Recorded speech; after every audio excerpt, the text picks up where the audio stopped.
O amor é o que o amor faz. O amor é o que o amor faz. E eu aprendi isso com o meu irmão, querido irmão, membro dessa igreja, obreiro, professor Raimundo Fabiano. Durante muitos momentos em que ensinei aqui na igreja sobre amor, sempre que ele teve a oportunidade, ele sempre disse assim: o amor é o que o amor faz, pastor. Olha que linda essa frase. O amor é o que o amor faz. Semana passada, na minha mensagem, quando eu falei sobre a gratidão, eu extraí dessa máxima: a gratidão é o que a gratidão faz. E na quarta-feira, como eu disse, eu já falei um pouco sobre isso e quero continuar falando sobre isso, porque a gente aprende muito sobre o amor e vê muito o amor como poesia, o amor como cantado em música. Em alguns livros e romances de William Shakespeare, a gente vê aquele amor platônico de Romeu e Julieta. A gente aprende de amor nos filmes, a gente aprende de namoro, inclusive na teologia. A Bíblia menciona muito sobre isso. No entanto, todas essas demonstrações do amor, sejam elas artísticas, sejam elas românticas, sejam elas cinematográficas, platônicas ou quem sabe teológicas, o amor, ainda em essência, ele é mais do que tudo isso. Ele é um amor que faz, porque se ele não fizer, de fato não é amor verdadeiro. Então eu quero dar continuidade à mensagem que nessa semana iniciei na quarta-feira. Quem quiser ouvir o áudio, ouça depois. Mas eu quero te convidar a abrir um texto que está lá em Atos capítulo 2, de um grupo de irmãos que demonstram o que é realmente amor. Atos 2, 42 ao 47. A comunidade da igreja primitiva. Aqueles irmãos que logo após a morte de Jesus e depois da ressurreição de Jesus e a ascensão de Jesus, continuaram se reunindo e ali eles continuaram vivenciando esse amor. Houve um dia uma igreja que vivia um cristianismo realmente genuíno. Houve um dia em que pessoas que se convertiam de uma forma total à causa de Cristo. Esse grupo de irmãos, eles não negociavam com o mundo, não negociavam com o pecado, não negociavam com o eu, nem se permitiam ser vendidos pelas astúcias do diabo. Esses irmãos tinham se convertido tanto a Cristo, e Cristo era o tema das suas vidas, ao ponto que eles, na conversão, se entregaram de corpo e alma a essa causa. Essa igreja é um modelo para todas as nossas igrejas de todos os séculos. Essa igreja, ela marcou o início do cristianismo. E ela ainda continua sendo relevante. Essa igreja, ela tinha uma característica maravilhosa, porque eles amavam a Cristo. Eles amavam a obra de Cristo. Eles de fato demonstravam: o amor é o que o amor faz.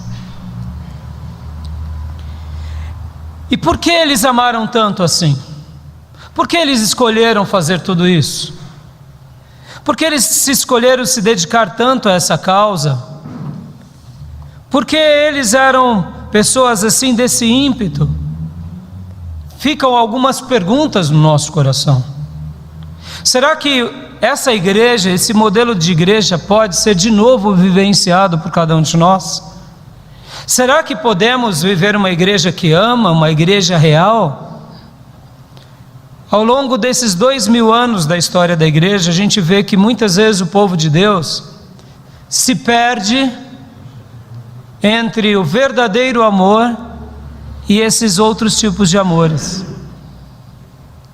O amor da igreja passa a ser mais um amor teológico, um amor de conceitos, um amor de dogmas, um amor de poesia. Em outras palavras, eu quero nessa noite poder olhar para essa igreja e aprender com eles o que faziam deles serem tão exímios, que atitudes que eles tinham pelas quais eles agradavam tanto o coração de Deus. Como sabemos se nós temos agradado o coração do Senhor? Como sabemos se nós estamos nos mesmos passos daqueles que um dia viveram um verdadeiro cristianismo? Eu quero hoje ler aqui com os irmãos esse texto, porque esse texto tem segredos tremendos sobre o porquê eles amavam tanto a Jesus e escolheram seguir Jesus sobre tudo. Atos 2, 42 ao 47. Vamos ler. Eles se dedicavam ao ensino dos apóstolos e à comunhão e ao partir do pão e às orações.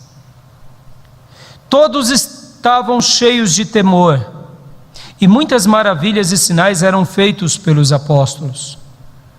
Os que criam mantinham-se unidos e tinham tudo em comum, vendendo suas propriedades e bens, distribuíam a cada um conforme a sua necessidade. Todos os dias continuavam a reunir-se no pátio do templo, partiam o pão em suas casas e juntos participavam das refeições, com alegria e sinceridade de coração, louvando a Deus e tendo a simpatia de todo o povo. E o Senhor lhes acrescentava diariamente os que iam sendo salvos. Louvado seja Deus. Houve um dia uma igreja dessa forma. Houve um dia uma igreja que tinha um brilho especial, um brilho singular. Eu quero acreditar, irmãos, que Deus muitas vezes faz certas coisas na história do seu povo para que possa servir de bases ou de balizas para todas as igrejas em todos os séculos. Essa igreja aqui nos ensina muita coisa, nos ensina a realmente a aprender a amar a Deus, a amar a Cristo. O título da minha mensagem é: o amor é o que o amor faz. O que eles faziam para amar tanto a Cristo? O que eles faziam para serem tão devotados a Deus, à obra de Deus? O que eles faziam? Porque eu não sei, talvez você pense, ou já tenha pensado sobre isso. Eu não sei, alguns irmãos eu não sei se já chegaram a essa reflexão, mas eu quero acreditar que todo cristão tem uma pergunta que não se cala no seu coração. Qual é essa pergunta? Será que eu tenho agradado ao meu Senhor? Será que eu tenho amado o meu Senhor? Será que eu realmente tenho crescido diante dele em amor? Será que Deus para mim tem sido um tema importante? Jesus Cristo tem sido um tema relevante? Porque para muitas pessoas, inclusive dentro da igreja, Cristo é só mais alguém importante. É o Salvador, é o Redentor, mas afinal de contas temos muitas outras coisas para fazer, então aos domingos eu me permito pensar um pouco no que Ele tem para me dizer. Se você é alguém que pensa assim, coloca Jesus num ponto que não é o ponto principal da sua vida, eu gostaria de hoje te desafiar aqui. Te desafiar a realmente refletir um pouco sobre a pessoa dele. Em primeiro lugar, quero te dizer que Ele morreu para te dar a salvação. Tudo que Ele fez um dia foi para te perdoar, foi para te redimir, foi para te livrar da condenação eterna. Tudo que Ele fez foi um gesto de amor por mim e por você. O amor dele por você, o amor dele por mim, o amor dele pelo ser humano é um amor tão grande que o próprio apóstolo João, quando ele relata sobre a grandiosidade desse amor, ele não tem como explicar. O amor de Deus por nós é um amor tão grande que não sabemos nem como explicar. João 3,16, porque Deus amou o mundo de tal maneira. Que maneira que foi esse amor? É de uma maneira tal que só Ele sabe como funciona.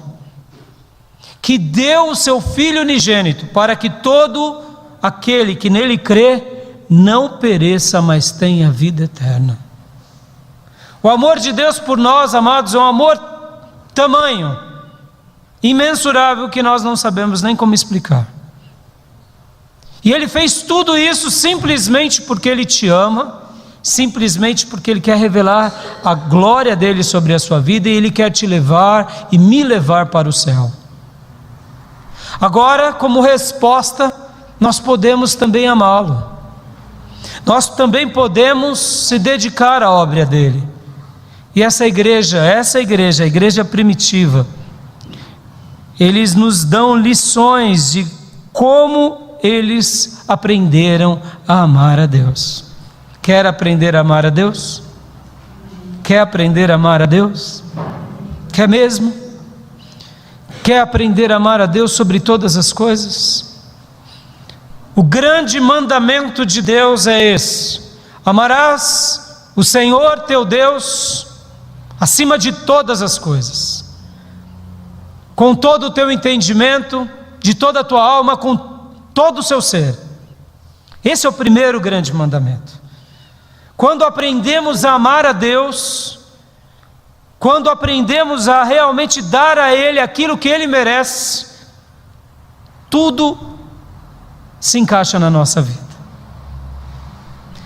Porque logo depois de amar a Deus, nós amaremos o próximo, e depois de amar o próximo, teremos amor próprio.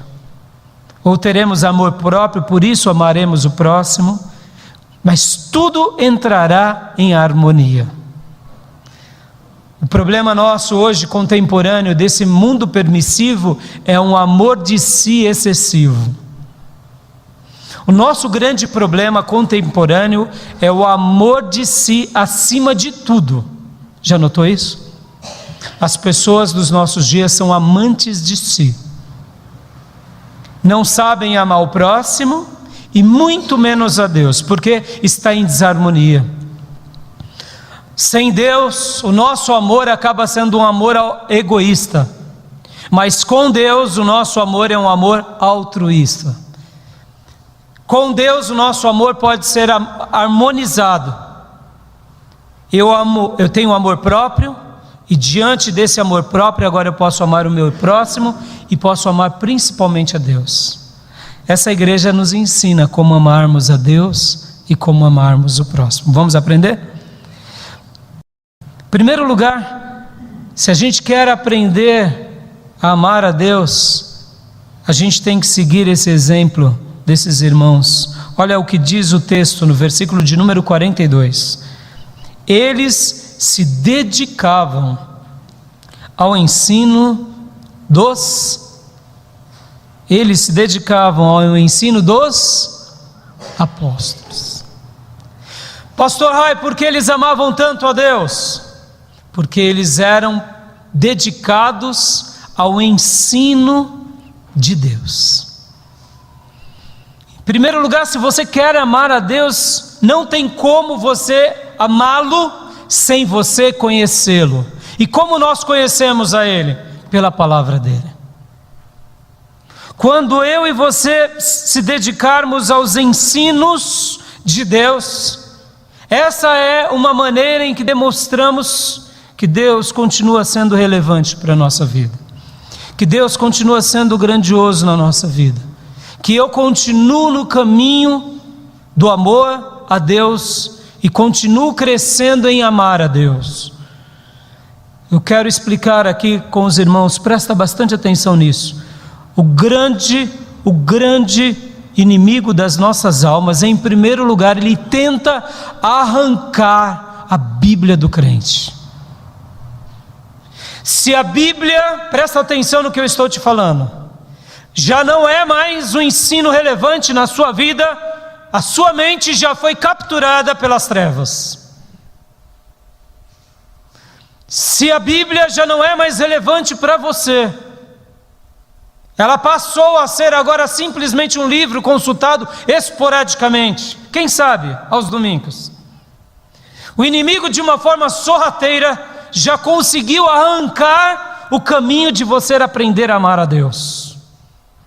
Porque ele sabe, o inimigo das nossas almas, que por meio da palavra de Deus, você e eu seríamos atraídos a Deus, nos tornaríamos cheios de Deus e aprenderíamos a amar a Deus. E se ele não quer que você e eu amemos a Deus, a maneira mais astuta dele é te tirar e me tirar da palavra de Deus. Irmãos, preste bastante atenção nisso. Desde quando Deus cria o homem e a mulher, ele tenta anular, o inimigo das nossas almas, os ensinos de Deus na nossa mente e no nosso coração. Lá no paraíso, quando tudo estava em harmonia, em perfeição, Deus tinha dito algo, Deus tinha ensinado algo àquele casal perfeito. E Deus tinha dito: olha, só não comam do fruto da árvore que está no meio do jardim, o resto vocês fazem. Qual foi a primeira seta do inimigo sobre aquele casal? Anulando o ensino de Deus. Quando a serpente, o diabo na serpente, diz: mas será mesmo que é assim? Será? Nota, ele tenta gerar dúvida, ele tenta aniquilar, ele tenta roubar, ele tenta, quando ele não consegue tirar a Bíblia, quando ele não consegue, o próximo passo dele é anular a Bíblia, é desfigurar a Bíblia, é gerar dúvida da Bíblia sobre nós. Será mesmo que é assim que Deus diz? Não. Ele disse, mas não é bem assim. E a dúvida entrando no coração de Eva e depois no coração de Adão, veio a queda. Podem ver que todas as instruções que Deus deixou para nós, todas as lições que Deus deixou para nós, são o alimento da nossa alma. Queridos irmãos, a palavra de Deus é o alimento de Deus. A palavra de Deus é a revelação do eterno para nos conduzir até a vida vindoura diante de Deus. A palavra de Deus é o tesouro, é o instrumento de luta pela qual a gente vai vencer as trevas. Queridos irmãos, quando conhecemos a palavra de Deus, nós podemos contra-atacar contra as trevas, podemos vencer o inimigo. Por isso, como essa igreja demonstrava amor a Deus? Eles demonstravam amor a Deus porque eles tinham tempo para se dedicar à palavra de Deus.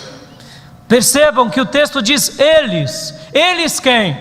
Os apóstolos, os pastores, os profetas, os evangelistas, os mestres, os doutores e todos os cristãos, todas as almas que se convertiam, tinha um lema como prioridade: queremos a palavra de Deus. Eles eram apaixonados pelas palavras de Deus.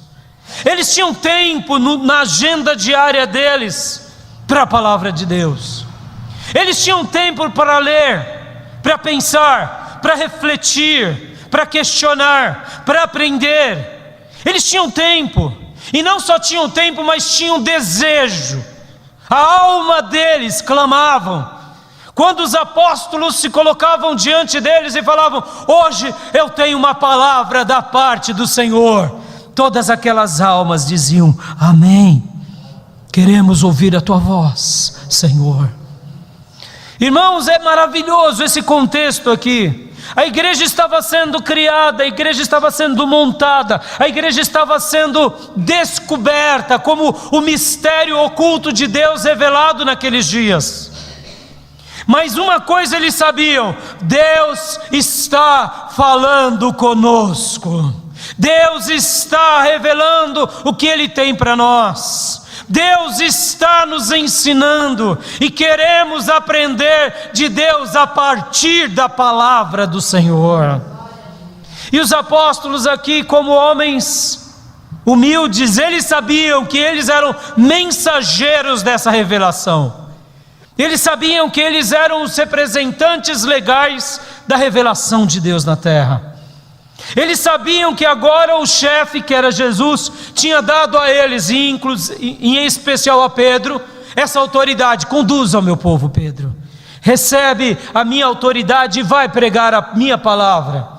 E agora, irmãos, nesse contexto maravilhoso, percebam, irmãos, não existia prédios aqui. Podem ir ver que o texto está dizendo que eles iam adorar a Deus aonde? No templo. Eles iam louvar a Deus lá no templo, porque eles não estavam preocupados apenas com a igreja institucionalizada de Paredes. Eles estavam preocupados com a igreja que é o corpo vivo de Jesus na terra. E isso que fazia eles então se reunirem, porque agora, quando vinha Pedro, e quando vinha Paulo, e quando vinha João, quando vinha qualquer um dos apóstolos e começavam a ler o Evangelho, o coração deles eram acendidos, queimavam, e eles se entregavam àquilo que Deus tinha dito. Oh, queridos irmãos, deixa Deus falar por meio da palavra dele na sua vida. Deixa Deus te ensinar por meio das Escrituras, da simplicidade das Escrituras. Deixa Deus te conduzir na sua vida, no seu relacionamento, nos seus negócios, na sua existência. É simples assim.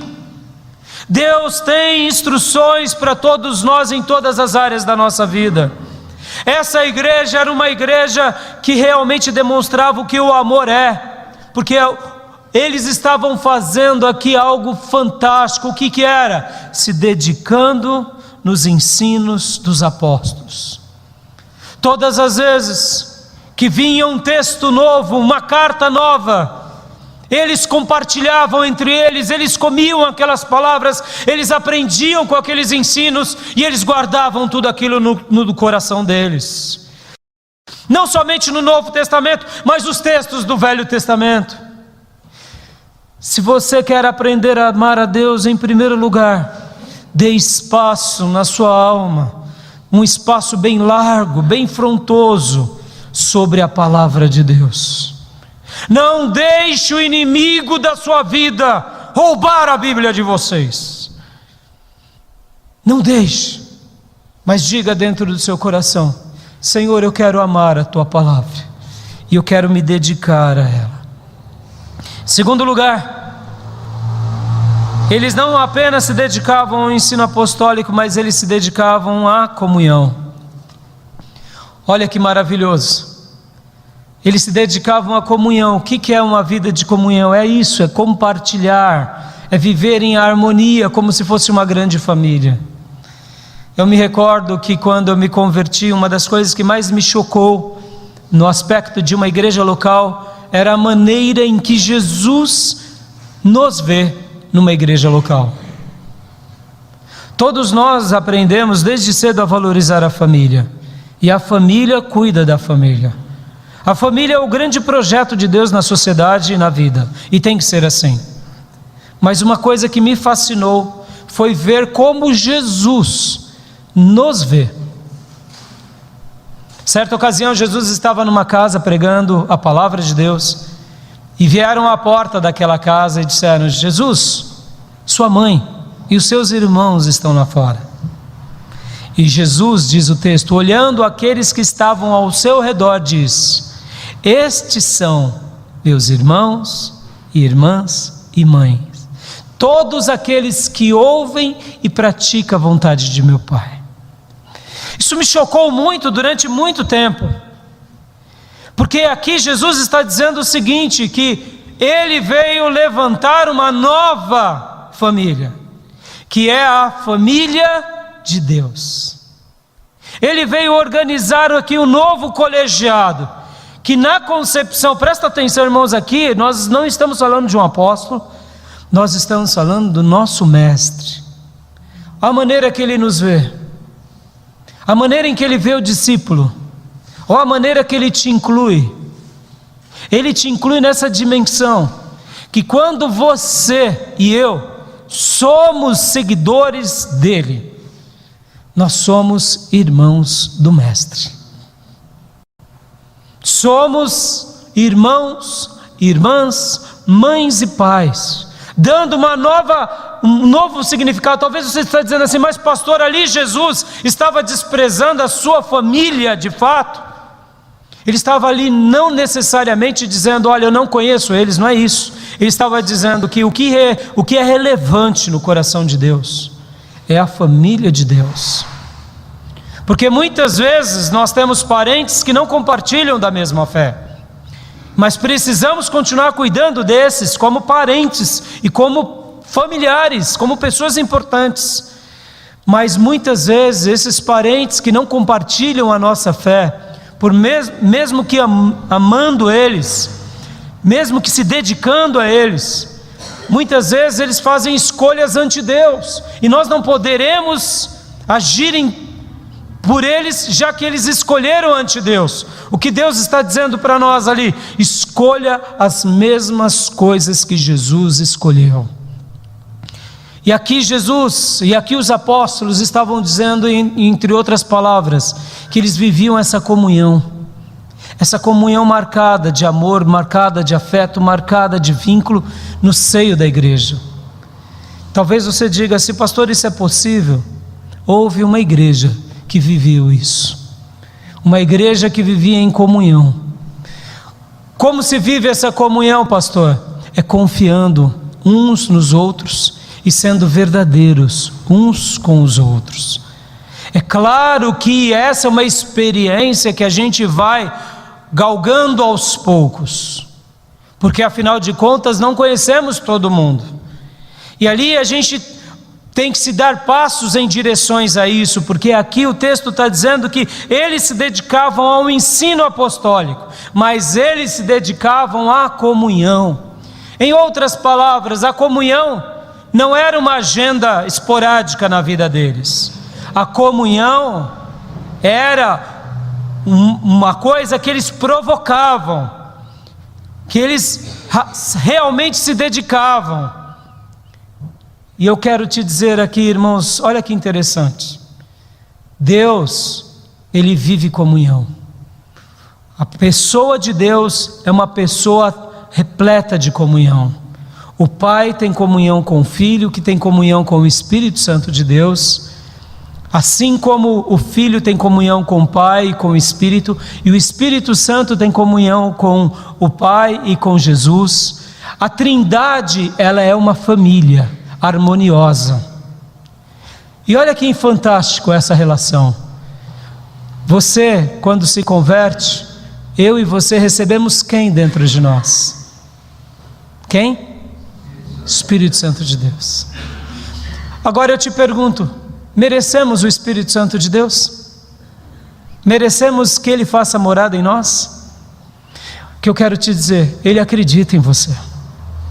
O Espírito Santo de Deus acredita em você, acredita em mim. Olha que fantástico. Se o Espírito Santo de Deus acredita em você, acredita em mim, por que nós não podemos acreditar no irmão? Porque nós não podemos dar um passo em direção ao irmão? Porque nós não podemos criar vínculos fortes e novos relacionamentos dentro da irmandade? Podemos. Guarda isso no seu coração. Quem foge da comunhão, é uma prova e uma demonstração que essa pessoa não tem comunhão com o Espírito Santo de Deus. Porque o Espírito Santo de Deus que habita em nós, ele tem sede de ter comunhão com você e com todos nós. E no momento em que eu não tenho vontade de ter comunhão, essa é a prova de que eu estou na igreja aprendendo apenas com a mente e não com o coração. Porque quanto mais eu me render ao Espírito de Deus e às verdades de Deus, eu desfrutarei daquilo que está no Salmo 133. A presença do Senhor estará sobre nós, poderosamente, e ali a bênção do Senhor será derramada sobre nós. Porque é na comunhão dos santos que há uma bênção poderosa. E essa igreja era uma igreja que eles tinham tanto a dedicação, nota irmãos, eles se dedicavam ao ensino e eles se dedicavam à comunhão. Terceiro lugar, o que mais eles se dedicavam? Eles se dedicavam ao partir do pão. O que seria esse partir do pão, pastor? A vida de irmandade genuína, a ceia do Senhor. Sabe aquele ato de fé que mensalmente fazemos entre nós, que é a ceia, que vira mais ou menos um ato litúrgico? Chegou o momento da ceia, vamos lá, os diáconos vêm à frente. Agora vêm as irmãs juntamente com os irmãos e distribuem o pão e o vinho a todos. Vamos ler aquela porção bíblica. Sabe aquela celebração que acaba virando um ritual? Sabia que a ceia é muito mais do que um ritual, irmãos? Muito mais. A representação do pão entre nós é essa aqui. Jesus é aquele que foi partido em nosso lugar. O apóstolo Paulo diz que todos nós somos um só cálice. O que é o partir do pão? O partir do pão é uma vida em harmonia, irmãos. É uma vida em harmonia no corpo de Jesus, no sangue de Jesus.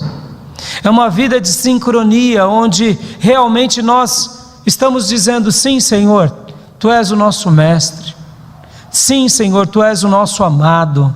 Sim, Senhor, os Teus mandamentos são reais. Queremos Te obedecer, queremos Te seguir. Sim, Senhor, nós queremos pertencer a uma igreja e fazer dessa igreja não apenas um ritual vazio, mas queremos fazer da ceia um ritual fervoroso. Um ritual onde nós possamos expressar irmandade e verdade. Percebam uma coisa, irmãos, na ceia, olha que fantástico. O pão que era usado naqueles dias da ceia era um pão chamado pão asmo. O pão asmo, ele não tinha fermento. Por quê? Porque nesse episódio que foi dado a ceia, foi no episódio da Páscoa.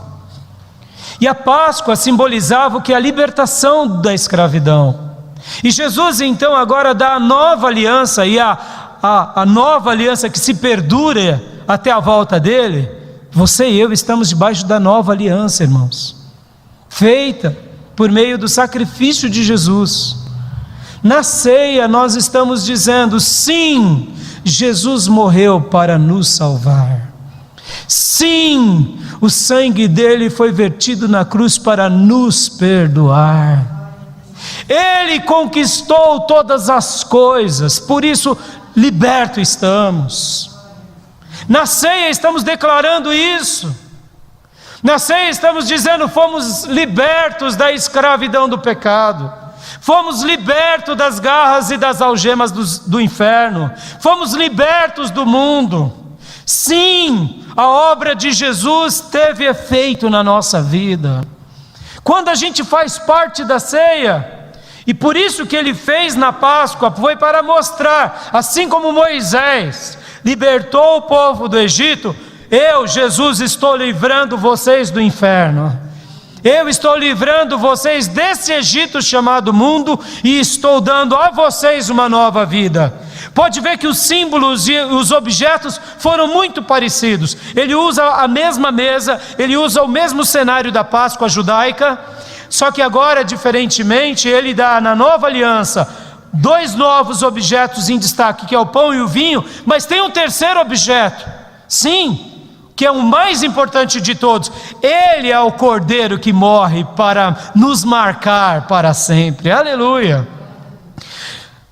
Naquela Páscoa judaica, eles matavam um cordeiro, sangravam, pegavam as portas e a ombreira das portas e manchavam com o sangue para que o anjo da morte não entrasse naquela casa. E agora na Páscoa cristã, Jesus está dizendo: eu sou o Cordeiro, eu vou morrer e eu vou marcar a vida dos meus filhos e filhas, e o anjo da morte não vai poder mais pegá-los, matá-los ou destruí-los. Por essa razão a Bíblia vai nos ensinar demasiadamente que aquele que está em nós é maior do que aquele que está no mundo, que aquele que foi selado pelo Espírito Santo de Deus, agora esse é filho de Deus. Por quê? Porque fomos marcados com sangue. Mas voltando ao pão asmo, é um pão sem fermento.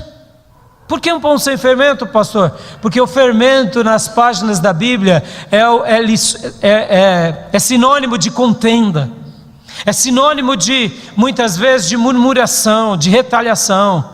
E aqui o Senhor está dizendo que essa igreja aqui era uma igreja que vivia num aspecto onde eles tinham o antídoto contra a murmuração. Qual era? O partir do pão, a vida verdadeira, a vida sincera diante de Deus, sem fermento, longe do fermento.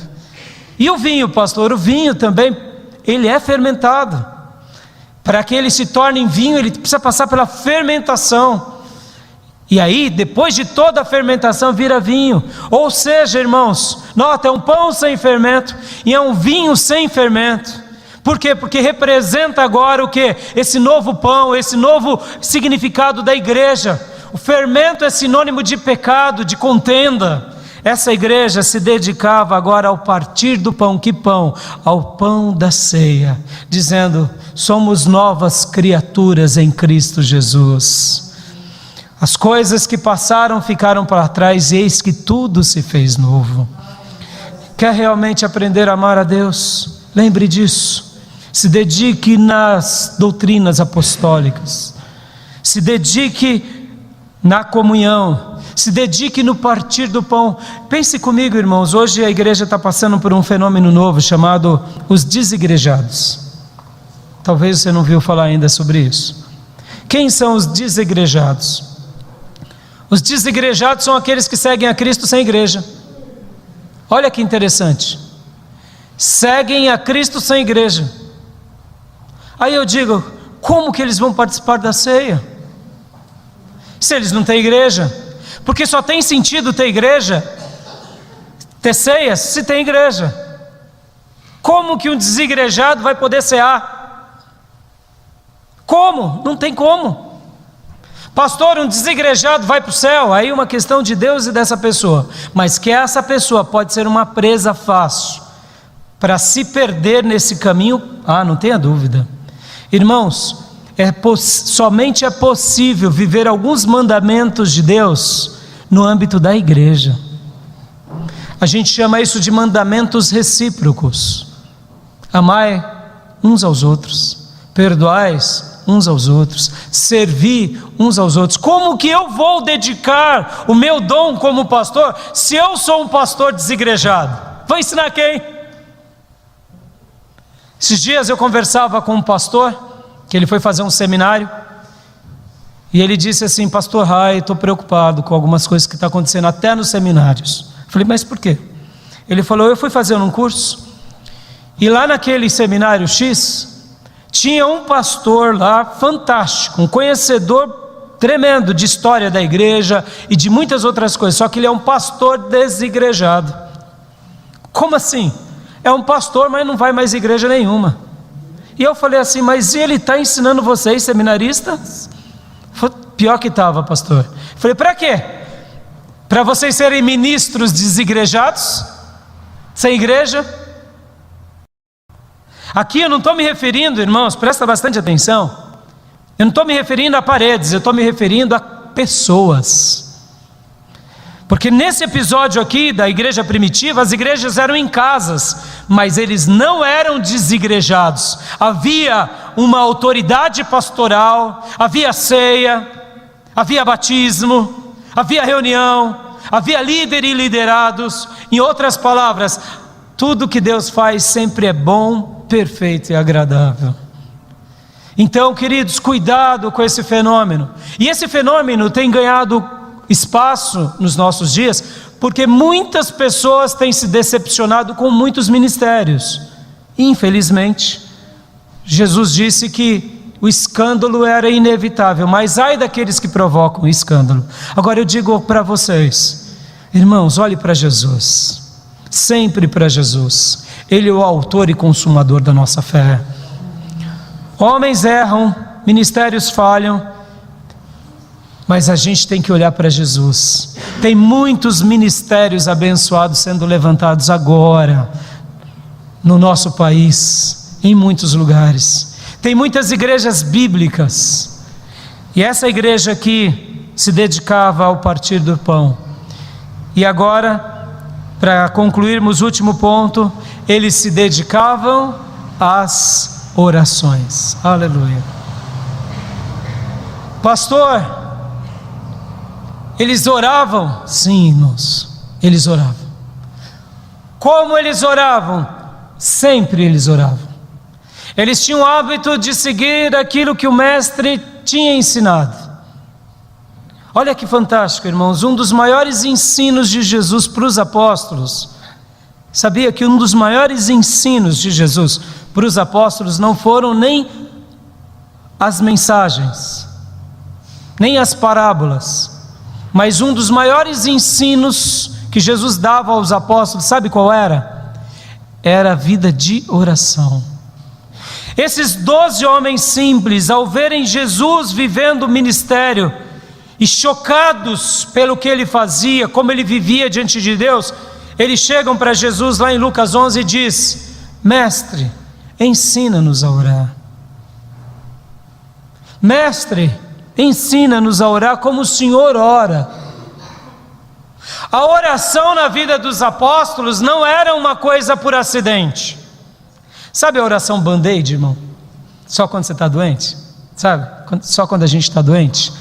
Só quando está atribulado? A oração band-aid. Só quando acontece algo ruim. Aí, ai meu Deus do céu, estou doente, agora preciso ir para a igreja. Ai meu Deus do céu, preciso pedir oração para o pastor. Ai meu Deus do céu. Mas de repente, quando está tudo bem, não precisa de band-aid, porque está tudo bem. Oh, querido irmão, um verdadeiro cristão que ama a Deus, ele aprende a orar, porque é bom demais estar aos pés de Jesus. É bom demais ter comunhão com Jesus. Percebam, Jesus, mesmo sendo Deus, ele orava, ele pregava, muitas vezes subia no Monte das Oliveiras. A Bíblia vai dizer assim, como de costume, Jesus ia orar. Jesus, mesmo sendo Deus, mesmo sendo perfeito, ele buscava o Pai em oração. Ora, se Jesus, sendo o que era, gastava tempo com oração, quem dera nós, amados. E Jesus, sempre quando ensinava aos seus apóstolos, diziam para os seus apóstolos: olha, orem, estejam atentos e orem, para que vocês possam escapar de tudo que vai vir e vai acontecer nos finais dos tempos. Estejam atentos e orem, para que vocês sejam libertos da tentação, da queda. Jesus vai dizer: vigiem, orem. Ele não fala apenas como se fosse uma coisa qualquer, mas ele nos ensina a orar, porque ele sabia que a oração na vida de um crente é uma das armas mais poderosas. Irmãos, guarda isso que eu vou falar. Um crente que ora raramente vive uma vida medíocre. Raramente. Um crente que ora raramente é uma presa das trevas, é uma presa do ego. Um crente que ora, e ora sozinho, e ora na igreja, ele aprende a amar a Deus poderosamente. Essa igreja aqui mostra que o amor é o que o amor faz, porque eles eram dedicados nessas 4 bases. Eles não estudavam a Bíblia porque, eu acho, o sermão do pastor nessa noite foi interessante, então eu vou estudar mais um pouco. Não, eles sabiam que a Bíblia era a palavra de Deus e falavam: eu vou me alimentar de Deus. E por isso eles eram dedicados.